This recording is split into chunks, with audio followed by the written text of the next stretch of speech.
बहुत समय पहले कौशलपुर के पास बसे एक छोटे से गांव शिवनगर में एक ईमानदार लेकिन बहुत गरीब किसान रहता था, जिसका नाम माधव था और जिसे लोग प्यार से माधु बुलाते थे।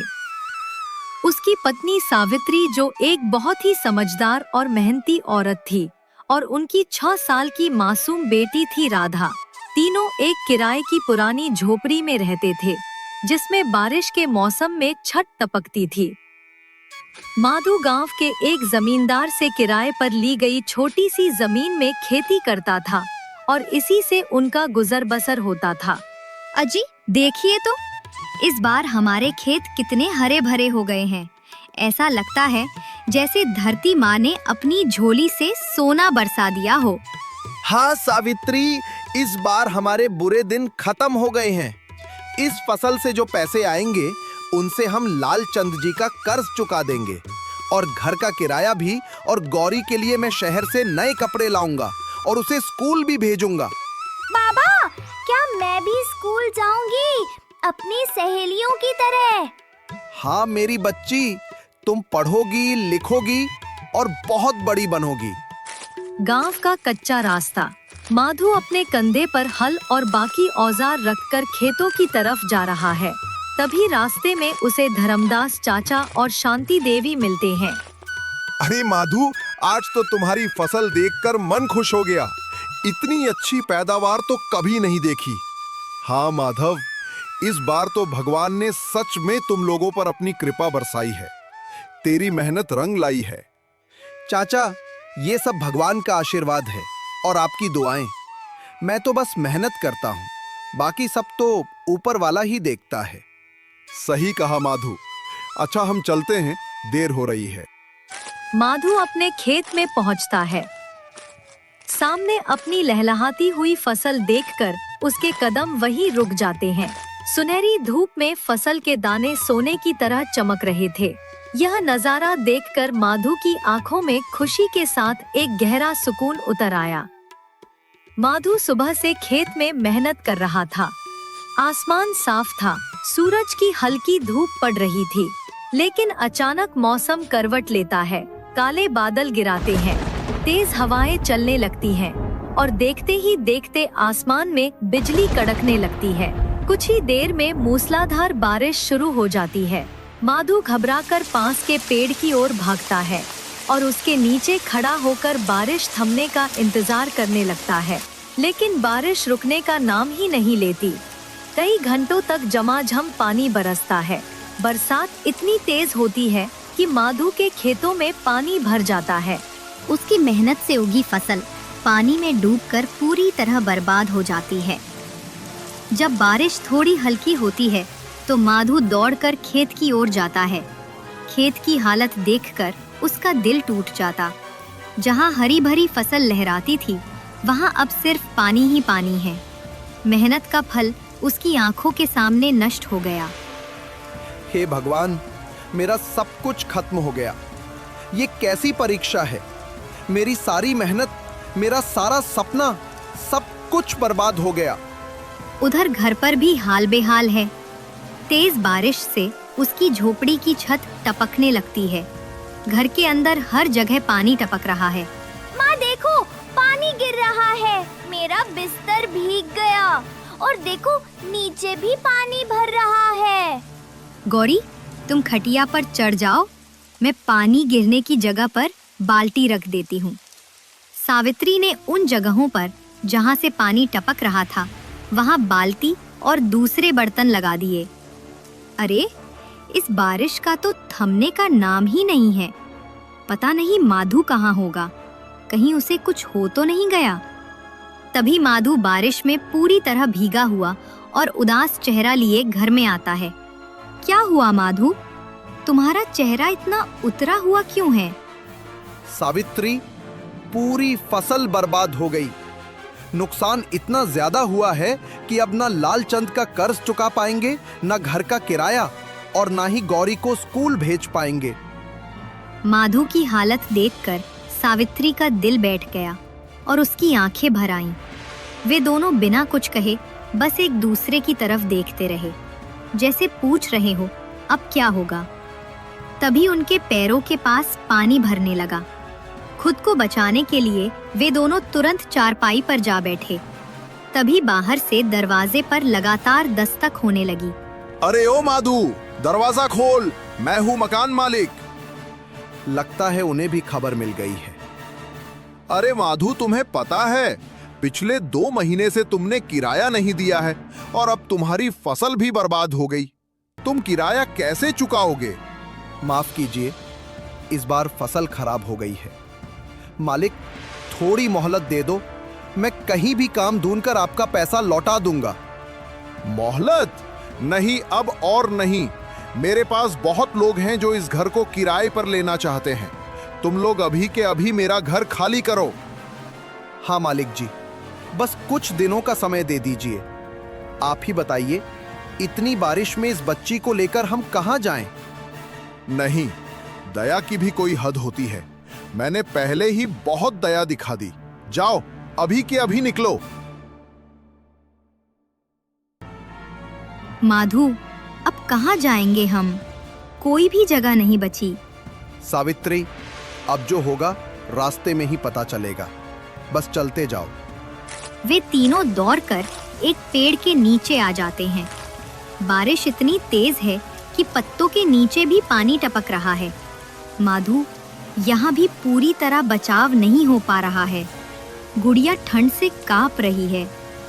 हाँ, पर अब इस मौसम में कहाँ जाएं? मेरी सहेली ललिता का घर यहाँ से बस थोड़ी ही दूर है। चलो, वो हमें जरूर आसरा देगी। पता नहीं, अब रात का समय है, परेशानी हो जाएगी उन्हें। मैं जानती हूँ कि वो हमारी मजबूरी समझेगी। अब चलो माधु। सावित्री और गौरी भीगते हुए ललिता के घर पहुँचते हैं।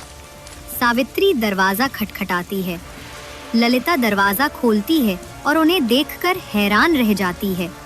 ललिता ने उन तीनों को सूखे कपड़े दिए और अपने हाथों से गर्मा गर्म खाना खिलाया।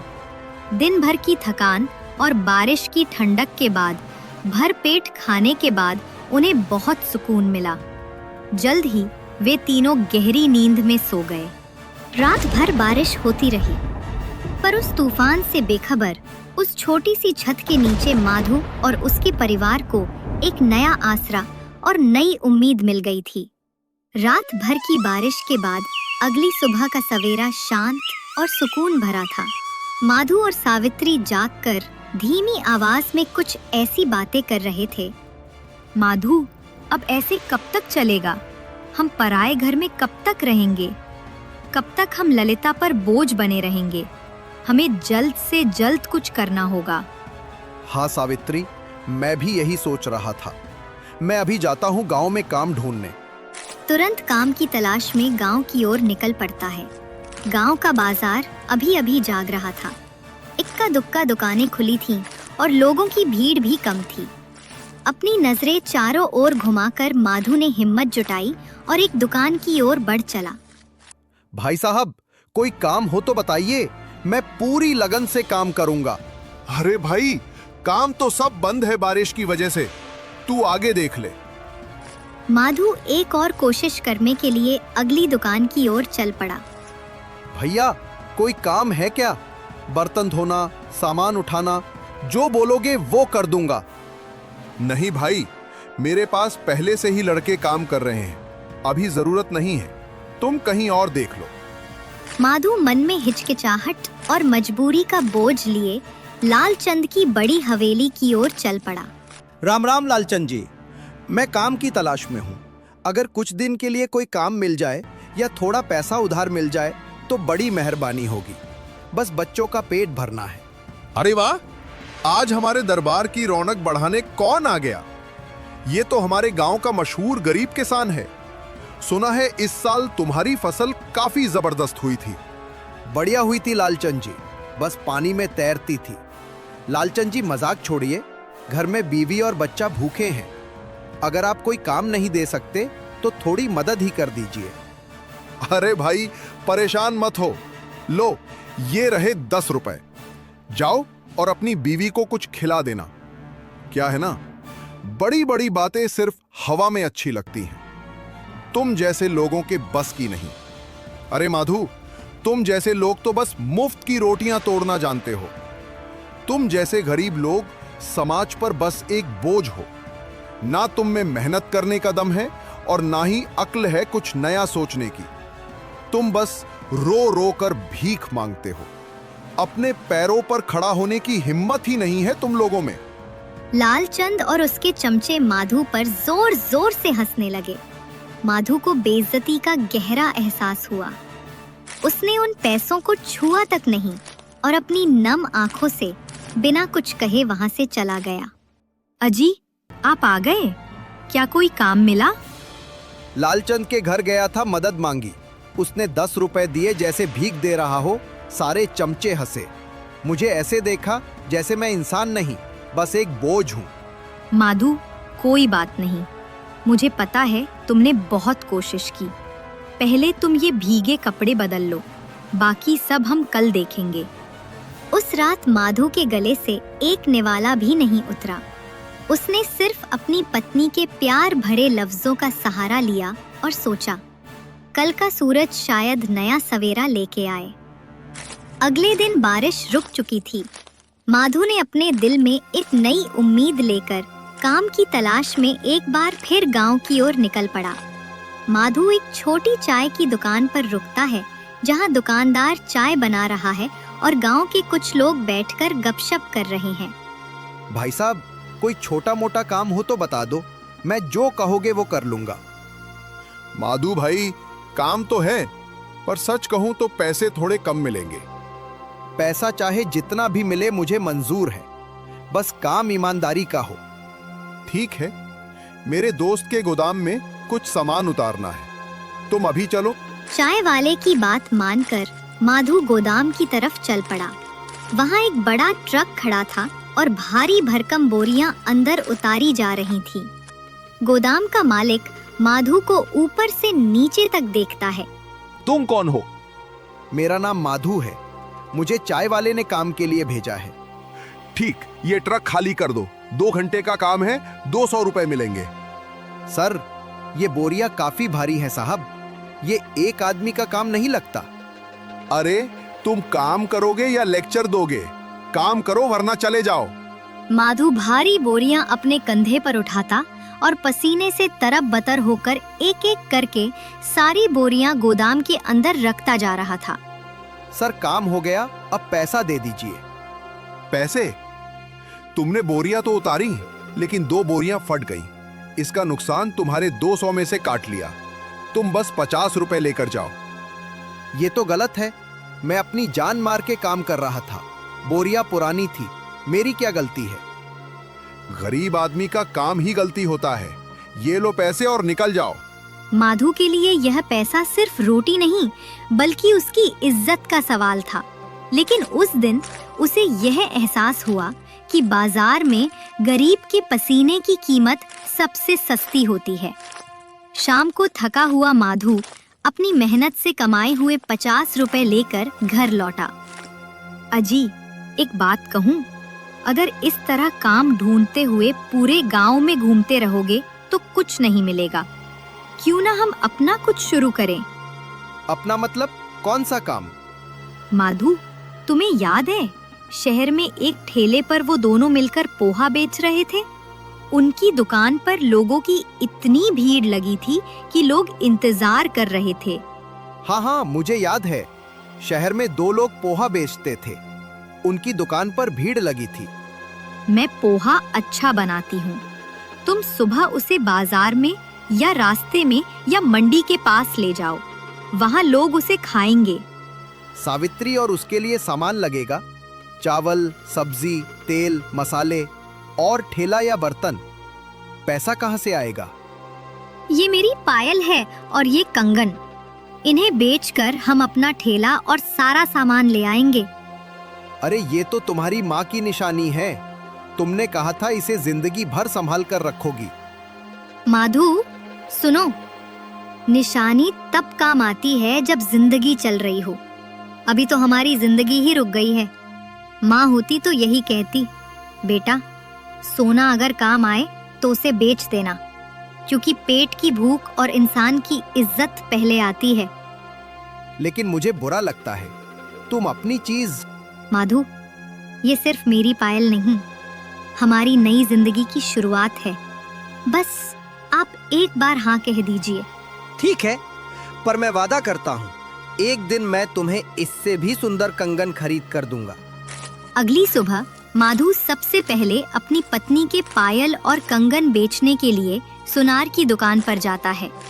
माधु बाजार से पोहा बनाने का सामान और उस पुराने थैले को लेकर घर आया। सावित्री पूरे प्यार और लगन से पोहा बना रही है, जैसे वह सिर्फ खाना नहीं, अपने परिवार के लिए एक नई उम्मीद पका रही हो। दूसरी तरफ माधु भी चुपचाप उस पुराने ठेले पर जमी हुई धूल और जंग को साफ कर रहा है। माधु रोज की तरह अपना ठेला लगाए ग्राहकों की राह देख रहा था। तभी एक महंगी लग्जरी कार जोर से झटके के साथ कीचड़ में फंस गई। कार से एक नौजवान आदमी बाहर निकलता है और अपनी गाड़ी की हालत देखकर परेशान हो जाता है। ठीक उसी समय लालचंद के 2 चमचे वहां से गुजरते हुए उसे देखकर मंद मंद मुस्कुराने लगते हैं। भाई साहब, ओ भाई साहब, जरा मदद कर दो, मेरी गाड़ी बुरी तरह से कीचड़ में फंस गई है। अरे साहब, ये गांव है, यहाँ गाड़ी चलाने का फैशन लेकर क्यों आए हो? ये कोई मॉल की पार्किंग या दिल्ली बॉम्बे की चौड़ी रोड थोड़ी है। शहर के बाबू, गांव में यही होता है, कोई तुम्हारी मदद नहीं करेगा। दोनों चमचे हंसते हुए चले जाते हैं। आदित्य और गुस्से में आ जाता है। माधु दूर से यह सब देख रहा होता है। वह तुरंत मदद के लिए आदित्य के पास जाता है।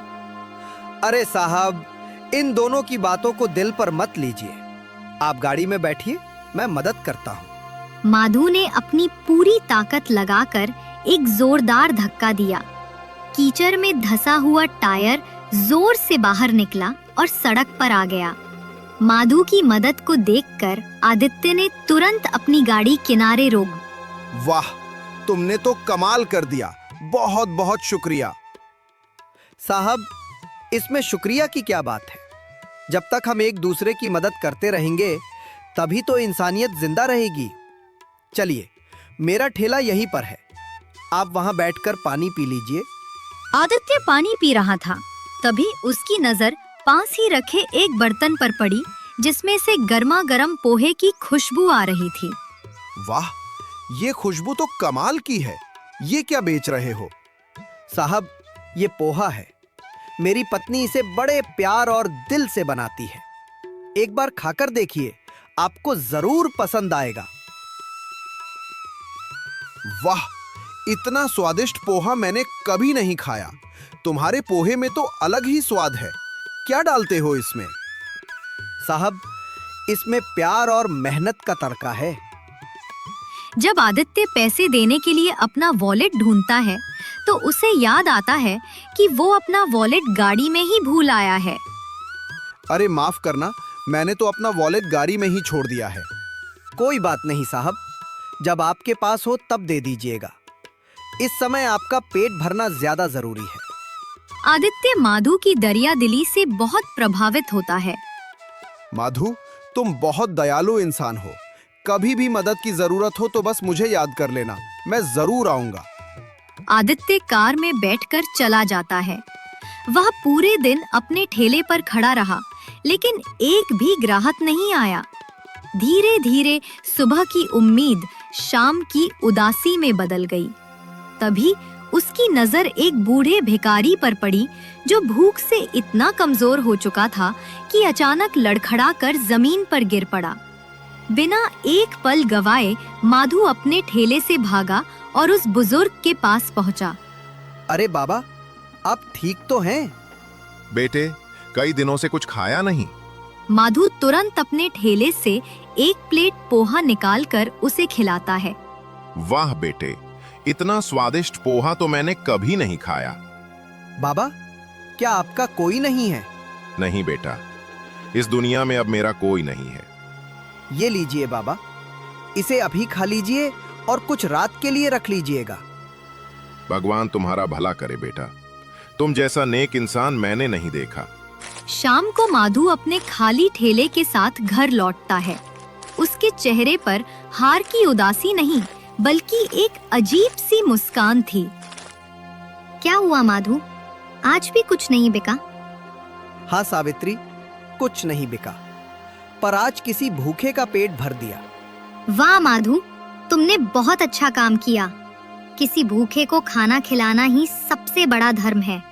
माधु का ठेला अब बाजार का एक छोटा सा चमत्कार बन चुका था। पहले जो लोग लालचंद के डर से पास नहीं आते थे, अब धीरे धीरे उसके ठेले की खुशबू पूरे बाजार में फैल रही थी। देखो सावित्री, ये रहा आज का हिसाब। आज भी सारा पोहा बिक गया। ये आज की कमाई है। अब घर के खर्चे की फिक्र मत करना। पोहे ने हमारी जिंदगी बदल दी है। माधु, आज पहली बार लग रहा है कि हमारी मेहनत रंग ला रही है। सचमुच भगवान ने हमारी सुन ली। अरे माधु भाई, जल्दी करो, एक प्लेट पोहा बनाओ। आज तो बहुत भूख लगी है, पेट में चूहे कूद रहे हैं। बस भैया, 2 मिनट रुक जाओ, गर्मा गर्म पोहा तैयार हो रहा है। माधु भाई, तुम्हारे पोहे जैसा स्वाद तो कहीं और नहीं मिलता। कल मैंने घर वालों को भी चखाया, सब कह रहे थे, वाह क्या कमाल बनाता है माधु। अरे भाई, ये आप लोगों का प्यार है। मैं तो बस अपनी तरफ से कोशिश करता हूँ। कुछ ही महीनों में माधु और सावित्री ने अपना छोटा सा घर ले लिया। तुमने कर दिखाया माधु। हमारी मेहनत और तुम्हारे नेक दिल ने हमें ये घर दिया। नहीं सावित्री, ये सब तुम्हारी हिम्मत और तुम्हारे आइडिया की वजह से हुआ। अब हमारी बेटी आराम से स्कूल जा पाएगी। ये माधव एक मामूली सा किसान होकर इतना बड़ा कैसे बन गया? उसके ठेले पर इतनी ज्यादा भीड़ होती है, ये सब मुझसे बर्दाश्त नहीं होता। मालिक, गांव वाले कहते हैं कि उसका पोहा इतना स्वादिष्ट होता है कि लोग दूसरे गांवों से भी खाने आते हैं। और मैंने ये भी सुना है कि उसने गांव में एक छोटा सा घर भी ले लिया है। बस अब बहुत हो गया। ये लालल चंद का इलाका है और इस जंगल का शेर सिर्फ एक ही हो सकता है, और वो मैं हूं। अब उस माधव को उसकी असली औकात दिखाने का वक्त आ गया है। आप बिल्कुल सही कह रहे हैं। जाओ, आज ही रात को उसका ठेला तोड़ दो। एक भी चीज नहीं बचनी चाहिए। उसे पता चलना चाहिए कि सपने देखना गरीब का काम नहीं होता। और उसका ठेला ऐसा तोड़ो कि वो सिर्फ पोहा ही नहीं, अपनी किस्मत भी दोबारा ना बना पाए। बाजार के बीच एक कोने में माधु का पोहे का ठेला चुपचाप खड़ा था, मानो दिन भर की थकान के बाद सो रहा हो। रात गहरी थी, हवा तेज चल रही थी और गांव के ज्यादातर लोग गहरी नींद में थे। तभी लालचंद के 2 चमचे अंधेरे का फायदा उठाकर दबे पांव थैले के पास पहुँचे और उसे तोड़ना शुरू कर दिया। दिन भर भीख मांगने वाले गरीब चाचा बाजार के एक कोने में अपनी पुरानी दरी पर लेटे थे। तभी थैले के पास से कुछ खटपट की आवाज सुनकर उनकी नींद टूट गई। वो डरते हुए और हिचकिचाते हुए उठकर बैठ गए। कौन है? कौन है वहां? लालचंद के चमचे डर के मारे तेजी से भागे। अंधेरे में बूढ़ा भिखारी बस कुछ धुंधली परछाइयां देख पाया जो डरकर भाग रही थी। अगले दिन सुबह जब माधु हमेशा की तरह अपना ठेला लगाने आया तो सामने बिखरा हुआ टूटा हुआ ठेला देखकर उसके कदम वहीं रुक गए। उसकी आंखों में आंसू भर आए और उसकी सारी मेहनत, सारे सपने एक ही पल में चकनाचूर हो गए।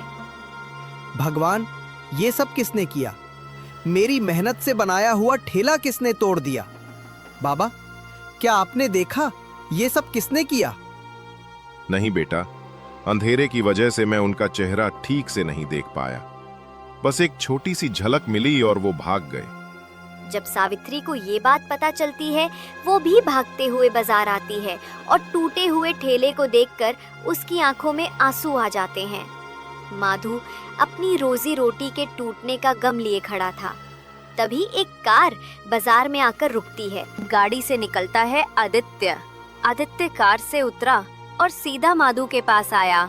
उसकी नजर पहले टूटे हुए थैले पर पड़ी, फिर माधु के उदास चेहरे पर। अरे माधु, ये किसने किया? मैं समझ गया, कोई तुमसे जलता है। आदित्य भाई छोड़ो, शायद मेरी किस्मत में यही लिखा था। अरे पागल, ये तो बस शुरुआत है। अब अपने सपनों का पैमाना बढ़ाओ। कोई तुम्हारा ठेला तोड़कर तुम्हें नहीं रोक सकता।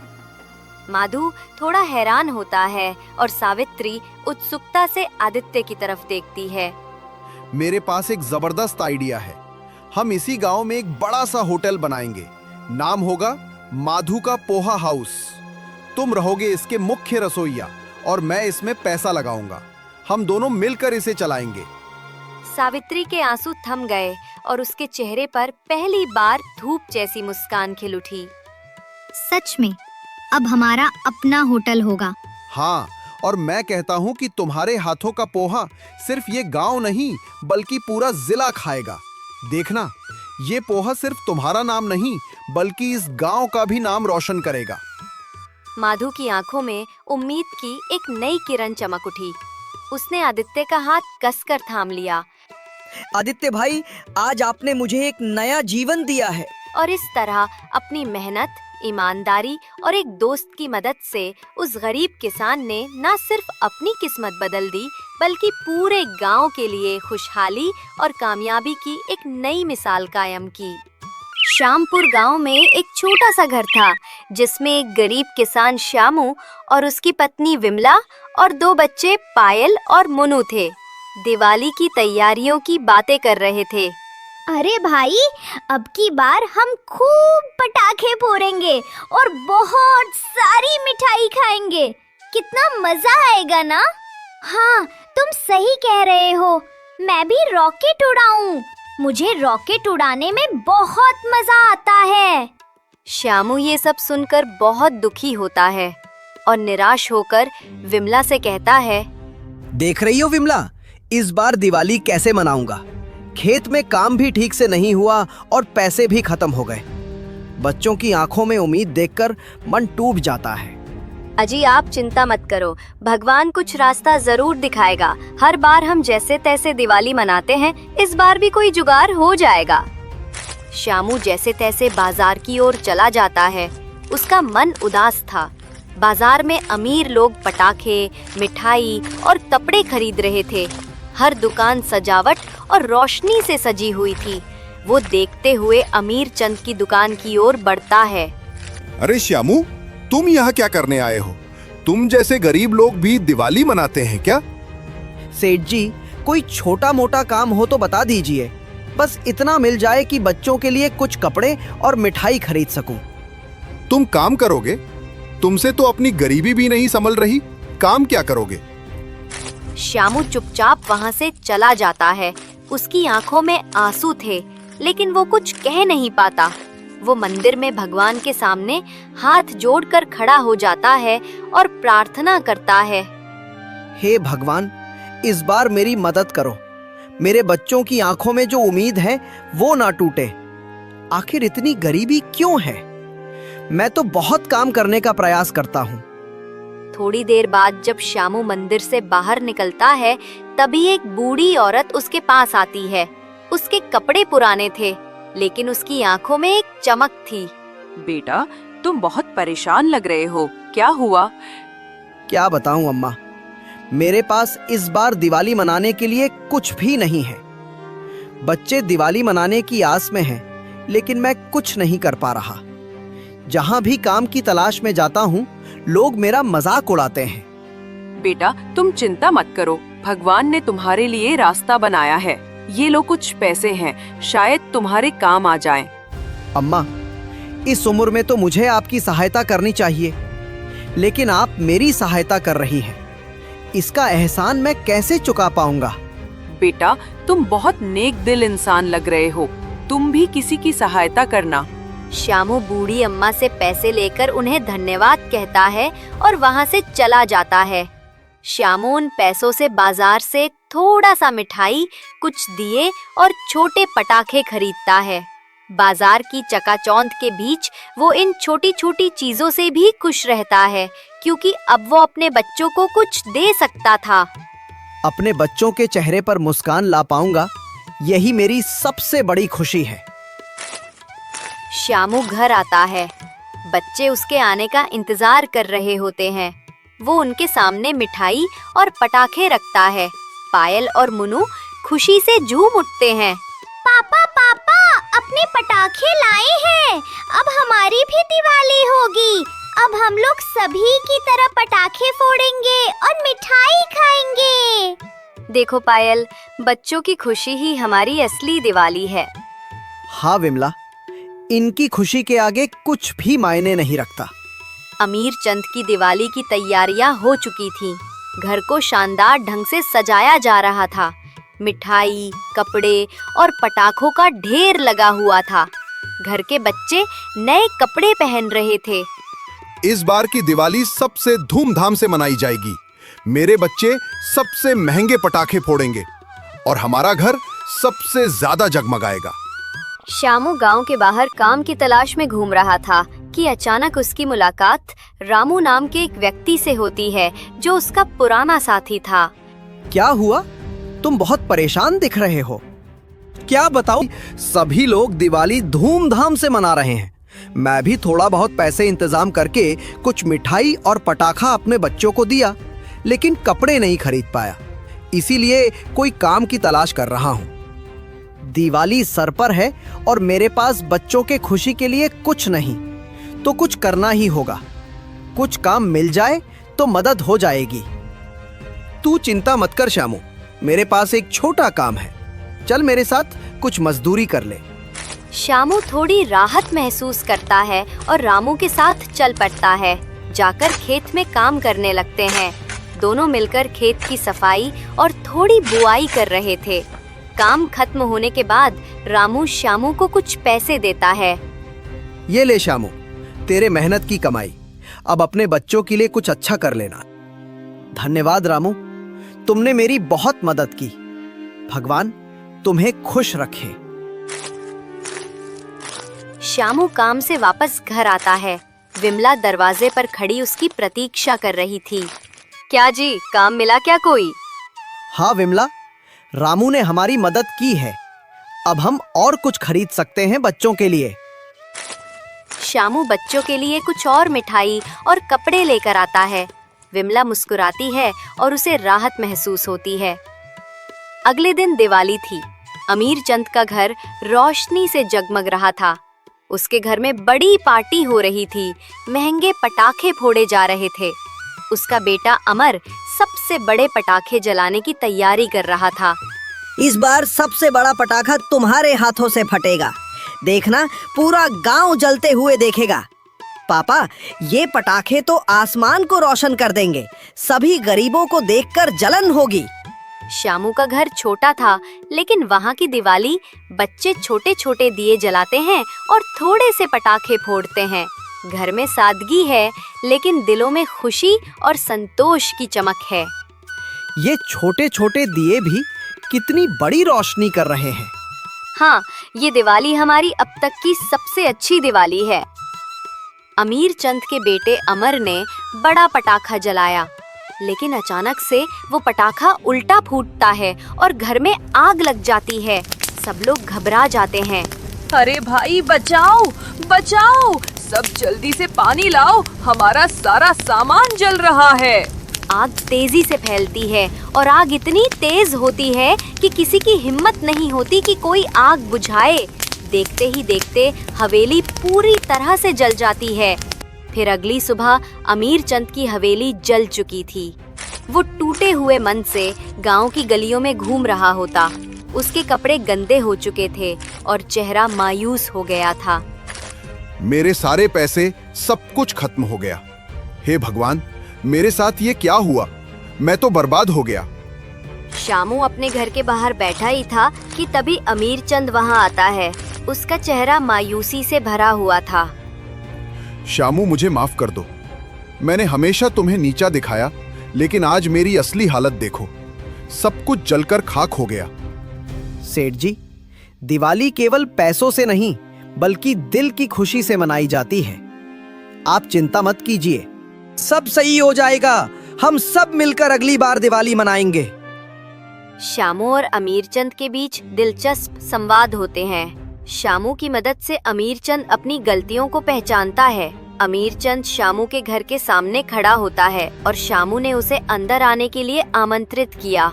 अमीरचंद घर में सादगी और शांति को देखकर हैरान होता है।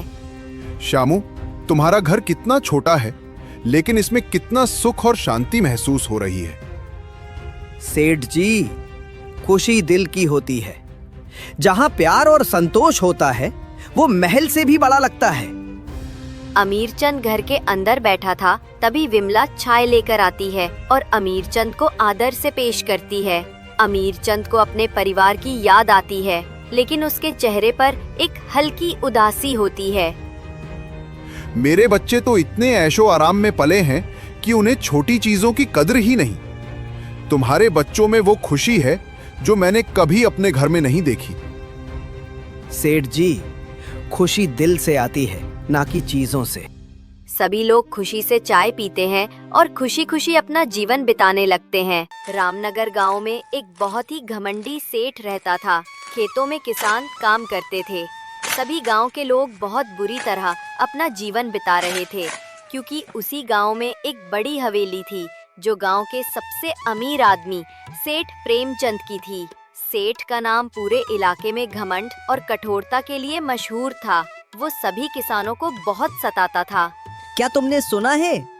सेठ प्रेमचंद ने फिर से गरीब की जमीन हड़प ली है। उसकी हवेली दिन ब दिन बड़ी होती जा रही है। हाँ भाई, अब कोई क्या कर सकता है? सेठ के पास तो सब कुछ है, पर दिल नहीं। उसने कभी किसी की मदद नहीं की, बस अपनी संपत्ति बढ़ाने में लगा रहता है। सेठ प्रेमचंद अपनी विशाल हवेली के अंदर चारों तरफ नौकर चाकर लगा रखा था। महंगे सामान से घर सजा हुआ था।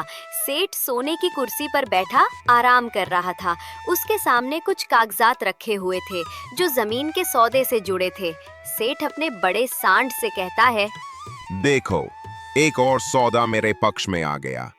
ये गरीब लोग सोचते हैं कि वे मुझे चुनौती दे सकते हैं। मेरी ताकत और दौलत के आगे तो ये कुछ भी नहीं है। सेठ जी, आपने इस गांव में जितनी संपत्ति जुटाई है वो किसी ने सपनों में भी नहीं देखी होगी। आप सबसे बड़े हैं। मैं ही इस गांव का राजा हूँ। मेरे बिना यहाँ कोई सांस भी नहीं ले सकता। अगर कोई मेरे खिलाफ आवाज उठाई तो उसका सर कलम करवा दूंगा। गांव के दूसरे छोर पर एक साधु का आगमन होता है। साधु रघुनाथ स्वामी नामक। वे एक सिद्ध तपस्वी थे जो अपनी आध्यात्मिक शक्तियों के लिए जाने जाते थे। वे गांव के मंदिर के पास बैठते थे और ध्यान में लीन हो जाते थे। कुछ गांव वाले उन्हें देखकर प्रसन्न होते थे और उनके पास जाते थे। एक दिन साधु महाराज रामनगर गांव में आते हैं और सभी को ज्ञान की बात बताते हैं। अरे भाई, सुना है साधु महाराज हमारे गांव आए हैं। कहते हैं कि वे बहुत सिद्ध पुरुष हैं, जिनके पास अद्भुत शक्तियां हैं। अगर कोई उनकी सेवा में रहता है तो उसकी हर मनोकामना पूर्ण होती है। सेठ को जब साधु के आने की खबर मिलती है तो वो इसे तुच्छ समझता है। उसे साधु महात्माओं में कोई रुचि नहीं थी। ये साधु सन्यासी आते जाते रहते हैं। ये सब अपने स्वास्थ्य के लिए लोगों को ठगते हैं। मुझे तो इन्हें देखकर हंसी आती है। मैं किसी साधु से मिलने नहीं जाऊंगा। मैं खुद इस गांव का भगवान हूँ। मुझे किसी के आशीर्वाद की जरूरत नहीं। गांव में प्रवचन चल ही रहा था कि सेठ वहां आता है। सेठ को ये सब देख और भी गुस्सा आता है। वो साधु के प्रवचन को चुनौती देने का निर्णय करता है। मैं देखता हूँ ये साधु मुझे क्या सिखाएगा। मेरे पास इतना धन है कि मैं किसी को भी खरीद सकता हूँ। साधु को भी नहीं छोड़ूंगा। सुना है आप बड़े सिद्ध पुरुष हैं, लेकिन क्या आपकी सिद्धि मेरी दौलत से भी बड़ी है? मैं आपको बहुत धन दे सकता हूँ, बस मेरे लिए एक काम कीजिए। मेरे घमंड की प्रशंसा कीजिए। धन से बड़ा कुछ नहीं होता, ये सोचने वाला व्यक्ति अंततः दुख में डूब जाता है। घमंड केवल विनाश का कारण बनता है। ये सब बातें आप गरीबों को सिखाइए। मेरे पास सब कुछ है, मुझे किसी शिक्षा की जरूरत नहीं। साधु महाराज सेठ को विनम्रता से चेतावनी देते हैं, लेकिन सेठ उसे मजाक में लेता है। तू अपने घमंड को छोड़ दे, ये घमंड तुझे अंधकार में ले जाएगा। अगर तू नहीं सुधरा तो तुझे इसका परिणाम भुगतना होगा। आपके श्राप से मैं डरने वाला नहीं हूँ। मैं हमेशा से राजा हूँ और रहूंगा। अब क्रोधित हो जाते हैं। उनका चेहरा कठोर हो जाता है। वे सेठ को श्राप देने का निर्णय करते हैं। सेठ, तेरे इस घमंड और निर्दयता का अंत अब हो चुका है। मैं तुझे श्राप देता हूँ कि आज से तू एक शेर बनेगा, क्योंकि तेरे अंदर इंसानियत मर चुकी है।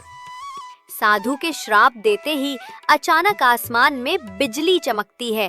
सेठ की आंखों में भय झलकता है। सेठ का शरीर कांपने लगता है और वो धीरे धीरे एक भयानक जंगली जानवर में बदलने लगता है। नहीं नहीं, ये मेरे को क्या हो रहा है? हे साधु, मैं तुझे नहीं छोड़ूंगा, मुझे बचाओ, बचाओ। देखते ही देखते सेठ पूरी तरह से एक जंगली शेर में बदल जाता है। वो दहाड़ता है और जंगल की ओर भागता है। गांव के लोग ये सब देखकर बहुत डर जाते हैं। गांव के लोग डर के मारे अपने घर चले जाते हैं। साधु चुपचाप और कुछ गांव वाले उनसे पूछते हैं। सेठ शेर बनके जंगल की ओर भाग जाता है। उसकी आंखों में अब भी घमंड की ज्वाला जल रही थी, लेकिन उसका शरीर जानवर का हो चुका था। वो जंगल की ओर चला जाता है। ये तो मेरे साथ बहुत गलत हुआ। ये श्राप मेरी पूरी जिंदगी बर्बाद कर देगा। मुझे अपनी पुरानी स्थिति में वापस आना होगा, पर कैसे? अब जंगल में भटकते भटकते जानवर की तरह जीने को मजबूर हो जाता है। वो जानवरों की तरह शिकार करता और उन्हें खाने को मजबूर हो जाता है। पेड़ों के नीचे सोता है और उसे अपने घमंड का धीरे धीरे एहसास होने लगता है। मैंने कभी सोचा भी नहीं था कि मैं एक दिन ऐसा जीवन जीऊंगा। जो लोग मेरे सामने झुकते थे, अब मैं उन्हीं की तरह संघर्ष कर रहा हूँ। गांव में लोग साधु महाराज की प्रशंसा करते हैं। साधु ने सेठ को जो श्राप दिया था वो सबके सामने स्पष्ट हो चुका था। साधु महाराज ने सेठ को उसकी सही जगह दिखा दी। घमंड करने वाले का यही हश्र होता है। हमें साधु महाराज की शिक्षा का पालन करना चाहिए ताकि हम भी सही राह पर रहें। सेठ जंगल में एकांत में बैठा था और वो अपने घमंड और अपने पुराने व्यवहार के बारे में सोचता था। मैंने कितना अन्याय किया, लोगों का हक छीन लिया, साधु का अपमान किया। अब मुझे अपनी गलतियों का पश्चाताप करना होगा, वरना मैं इसी तरह जानवर बना रहूंगा। इधर गांव के लोग साधु से मिलने जाते हैं और उनसे निवेदन करते हैं कि सेठ को माफ कर दे और उसे इंसान बनाए। जब तक सेठ सच्चे मन से अपने पापों का प्रायश्चित नहीं करेगा, तब तक वो इस रूप में ही रहेगा। सेठ अब अपने शेर के रूप में गांव जाता है। वो साधु के पास जाने का निर्णय करता है। वो गांव के बाहर शिव मंदिर के पास जाता है, लेकिन गांव वाले उसे देखते ही भयभीत हो जाते हैं। ये वही शेर है जो वापस आ गया। ये वही सेठ है जिसे साधु महाराज ने शेर बना दिया था। भागो, कहीं ये हमें नुकसान ना पहुंचा दे। लेकिन सेठ किसी को नुकसान नहीं पहुंचाता। वो धीरे धीरे साधु के पास जाता है और साधु के सामने सिर झुकाकर बैठ जाता है, जैसे पश्चाताप कर रहा हो। साधु उसे शांत निगाहों से देखते हैं। महाराज, मुझे माफ कर दो। मैंने आपसे और गांव वालों से बहुत बड़ी गलती की। मैंने अपने घमंड में दूसरों का हक छीन लिया। अब मुझे अपनी गलती का पूरा एहसास हो गया है। कृपया मुझे माफ कर दो। तुझे अपने कर्मों का फल मिल गया है। घमंड, लालच और क्रूरता के रास्ते पर चलकर तूने अपनी आत्मा को अहंकार में बदल लिया था। भगवान ने तुझे इस श्राप के रूप में सही राह दिखाने का अवसर दिया है। अब यदि तुझे सच में अपने पापों का प्रायश्चित है, तो तुझे सच्चे दिल से प्रायश्चित करना होगा। सेठ रोते हुए अपनी पुरानी गलतियों का बयान करता है और सच्चे दिल से प्रायश्चित करने का वचन देता है। महाराज, मैं अपनी सारी संपत्ति गरीबों में बांट दूंगा। मैं कभी किसी को दुख नहीं दूंगा। मुझे माफ कर दो। मुझे इंसान बना दो। मैं अपने जीवन को बदल दूंगा। पश्चाताप के बिना कोई श्राप समाप्त नहीं होता। ये अच्छा है कि तुझे अपनी गलती का एहसास हुआ। अब तुझे अपने कर्मों से ये सिद्ध करना होगा कि तू सच में बदल चुका है। गांव वाले साधु और सेठ की बातें सुन रहे होते हैं। वे कुछ हद तक घबराए हुए थे, लेकिन साधु पर भरोसा रखते हैं। महाराज, क्या ये शेर सच में सेठ है? और क्या इसका घमंड टूट गया है? हाँ, ये वही है। और अब इसे अपनी गलतियों का एहसास हो गया है, परंतु इसे अब खुद अपने पापों का प्रायश्चित करना होगा। साधु महाराज अपनी आंखें बंद करते हैं और ध्यान करते हैं। कुछ समय बाद उनकी आंखों से दिव्य आभा निकलती है और सेठ के ऊपर बिखरती है। धीरे धीरे सेठ का शेर का रूप समाप्त होता जाता है और वो फिर से इंसान बन जाता है, लेकिन अब उसके चेहरे पर विनम्रता और पश्चाताप की झलक स्पष्ट दिखाई देती है। धन्यवाद महाराज, आपने मुझे फिर से इंसान बना दिया। मैं अब पूरी तरह से बदल गया हूँ। गांव वाले ये चमत्कार देखकर दंग रह जाते हैं। मैंने आप सबके साथ बहुत अन्याय किया है। मैंने गरीबों की संपत्ति छीन ली, उनकी दुर्दशा का मजाक उड़ाया। अब मैं वादा करता हूँ कि मैं अपनी सारी संपत्ति उन लोगों में बांट दूंगा जिनसे मैंने अन्याय किया था।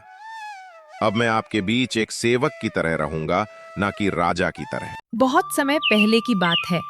एक गांव में रामनाथ नाम का एक गरीब किसान रहता था। उसका बहुत छोटा सा परिवार था। उसके परिवार में एकमात्र उसकी बेटी थी, जिसका नाम सावित्री था। रामनाथ ने बहुत ही शौक से सावित्री को शहर में पढ़ने के लिए भेजा था। रामनाथ की बेटी सावित्री बहुत ही गुणवान और होशियार थी। उसी गांव में धर्मवीर सिंह नाम का एक लालची और बेईमान जमींदार रहता था। वो अपने जमीन गरीब किसानों को ठेके पर देता था और उस जमीन के बदले वो गरीब किसान से बहुत ज्यादा कर वसूलता था। जमींदार धर्मवीर सिंह बहुत ही ज्यादा लालची था। वो गरीब किसानों को बहला फुसला कर पहले तो अपनी जमीन ठेके पर देता और बाद में किसानों से ही शर्त रख देता था। इन गरीब किसानों की भी क्या जिंदगी है, बस 2 वक्त की रोटी के लिए दिन भर काम करते रहते हैं और पूरी जिंदगी 2 वक्त की रोटी के लिए तरसते रहते हैं।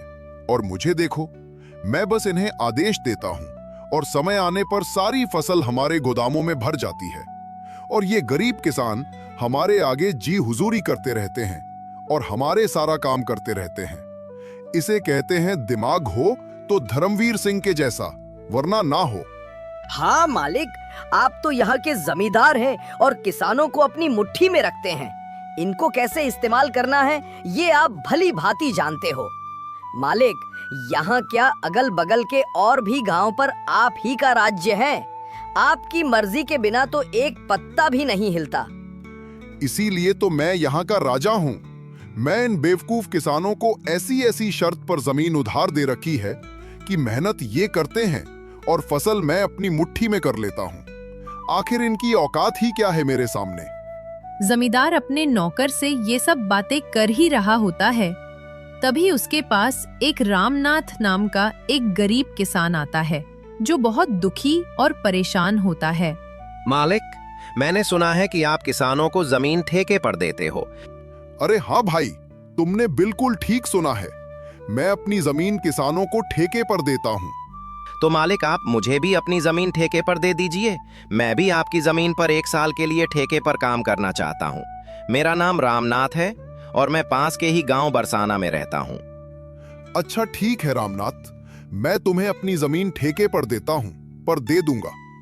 लेकिन मैं अपनी जमीन ठेके पर देने पहले कुछ शर्त रखता हूँ, ठीक है? ठीक है मालिक, मैं आपकी शर्त मानने के लिए तैयार हूँ। बताइए, आपकी क्या शर्त है? शर्त यह है कि तुम्हें मेरी जमीन पर काम करना होगा और 1 साल के बाद उस जमीन पर जो भी फसल उगेगी उसका आधा हिस्सा तुम्हारा होगा और आधा हिस्सा मेरा होगा। जी ठीक है मालिक, मुझे आपकी शर्त मंजूर है। जमींदार से जमीन की कागजी कार्रवाई करने के बाद रामनाथ अपने घर चला जाता है और अगले दिन खेती करने के लिए उस खेत में पहुंच जाता है। चलो, अब जमींदार साहब से जमीन तो ले ली है, अब इसमें खेती करना शुरू कर देता हूँ। उम्मीद है इस जमीन पर अच्छी फसल होगी। मुझे इस जमीन पर बहुत मेहनत करनी होगी, तभी मेरे लिए कुछ बच पाएगा। रामनाथ उस खेत पर दिन रात मेहनत करके फसल उगाता है। कुछ महीनों बाद गेहूं की फसल उगकर तैयार हो जाती है और रामनाथ गेहूं की फसल की कटाई शुरू कर देता है। रामनाथ के उगाए हुए फसलों की खबर जमींदार धर्मवीर सिंह के कानों तक पहुंचती है। क्या मालिक, आपको पता नहीं है क्या? आज मदन अपनी फसल की कटाई कर रहा है। इस साल तो रामनाथ ने बहुत अच्छी गेहूं की फसल उगाई है। रामनाथ ने जो गेहूं की फसल उगाई है वो तो एकदम से लहलहा रही थी। रामनाथ ने उसकी कटाई करना शुरू कर दिया है। क्या सच में? ये तो बहुत अच्छी खबर है कि रामनाथ आज फसल की कटाई कर रहा है। चलो चलकर देखते हैं। इस बार तो गेहूं की फसल बहुत अच्छी हुई है। अगर आधी जमींदार साहब भी ले जाएंगे तो फिर भी मेरे पास कुछ तो बच ही जाएगा। अरे रामनाथ, तुमने तो फसल तैयार कर दिया और इस बार की फसल तो बहुत अच्छी लग रही है देखने में। हाँ मालिक, इस बार मैंने गेहूं की फसल लगाई है। इतनी अच्छी गेहूं की फसल उगाने के लिए इस बार मैंने अपना खून पसीना एक कर दिया है।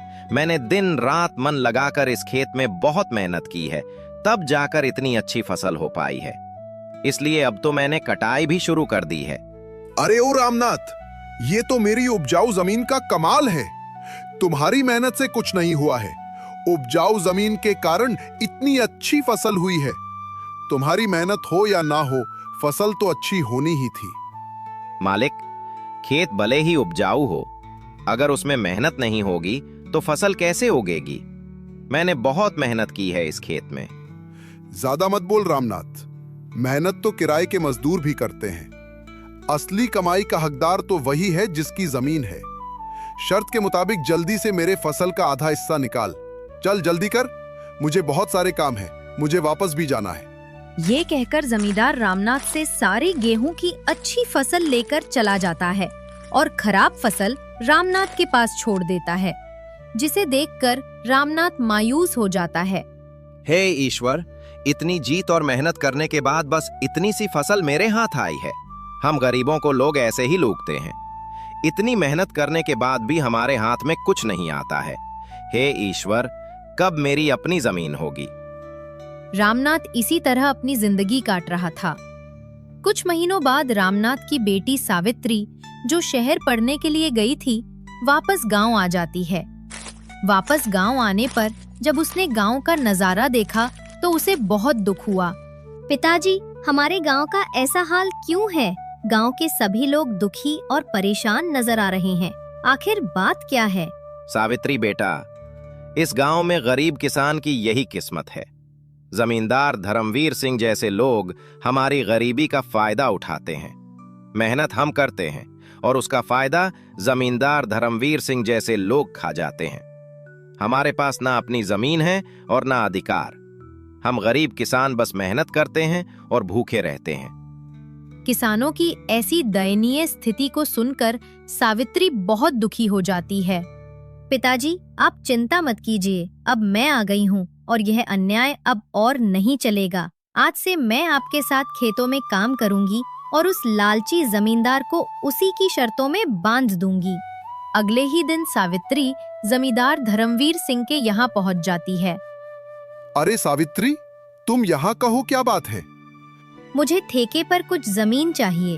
तुम तो एक लड़की हो, अब तुम खेती करोगी? अरे तुम अभी बच्ची हो, तुम्हारे अंदर इतना दम नहीं है। तुम पढ़ी लिखी लड़की हो, खेती नहीं कर पाओगी। नहीं मालिक, ऐसा मत बोलिए। भले ही मैं पढ़ी लिखी हूँ, मगर हूँ तो एक किसान की बेटी ही ना। खेती करना मुझे अच्छी तरह से आता है। अच्छा चलो ठीक है, तुम्हारी बात मैं मान लेता हूँ। वैसे भी काम का क्या रह गया है? पढ़ लिख कर तो सभी ऐसे ही बेरोजगार घूम रहे हैं। आपका बहुत बहुत धन्यवाद मालिक। अरे धन्यवाद बाद में दे देना, पहले मेरे नियम और शर्तें को सुन लो। आपकी क्या शर्त है मालिक, बताइए। जमींदार धर्मवीर सिंह, ये तो बच्ची है। इस बार कुछ ऐसी शर्त बता देता हूँ जिससे इसकी सारी फसल मेरी हो जाएगी। वैसे भी इसके पिता रामनाथ हर साल गेहूं ही लगता है, तो ये भी गेहूं ही लगाएगी। अच्छा सावित्री सुनो, तुम जो भी फसल लगाओगी उसका आधा हिस्सा मैं रखूंगा और आधा हिस्सा तुम रखोगी। लेकिन ऊपर का हिस्सा मैं रखूंगा और नीचे का हिस्सा तुम रखोगी। अगर तुम्हें मेरी ये शर्त मंजूर है तो बोलो। ठीक है मालिक, मुझे आपकी शर्त मंजूर है, ऐसा ही होगा। अगले दिन से सावित्री अपने पिता के साथ खेतों पर काम करना शुरू कर देती है। सावित्री ने इस बार धान की बजाय आलू की फसल लगाई और कुछ महीने बाद फसल तैयार हो गई। आलू की फसल इस बार बहुत अच्छी हुई थी। अब सावित्री और उसके पिता दोनों खेत से आलू की फसल निकालने लग जाते हैं। फसल की खबर मिलते ही जमींदार धर्मवीर सिंह सावित्री के पास आता है। अरे सावित्री, शर्त तो याद है ना तुम्हें? मालिक, मुझे सब कुछ याद है। आधा आपका और आधा मेरा। और आपने कहा था कि ऊपर का हिस्सा आपका होगा और नीचे वाला का हिस्सा मेरा होगा। देखिए मालिक, इसने तो चालाकी कर दी। ये धान की फसल नहीं है, ये तो आलू की फसल है मालिक। अरे ये क्या सावित्री, इस बार तुमने आलू लगाया है? ये तो आप ही की शर्त थी मालिक, और आपने ही शर्त बताई थी, और अब आप ही शर्त मानने को तैयार नहीं है।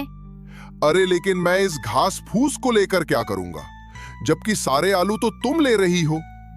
मालिक, मैं कुछ नहीं जानती, आप अपना ऊपर का हिस्सा ले जाइए।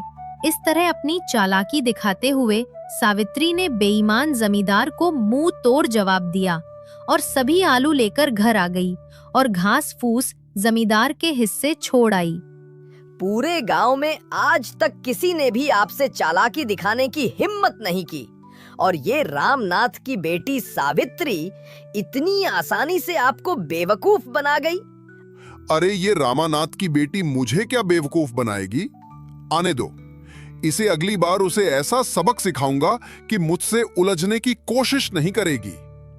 कुछ दिनों के बाद सावित्री दोबारा जमींदार के घर जाती है। कैसे है मालिक? अरे सावित्री, फिर से तुम कहो, क्या चाहिए तुम्हें? आपकी जमीन ठेके पर चाहिए थी।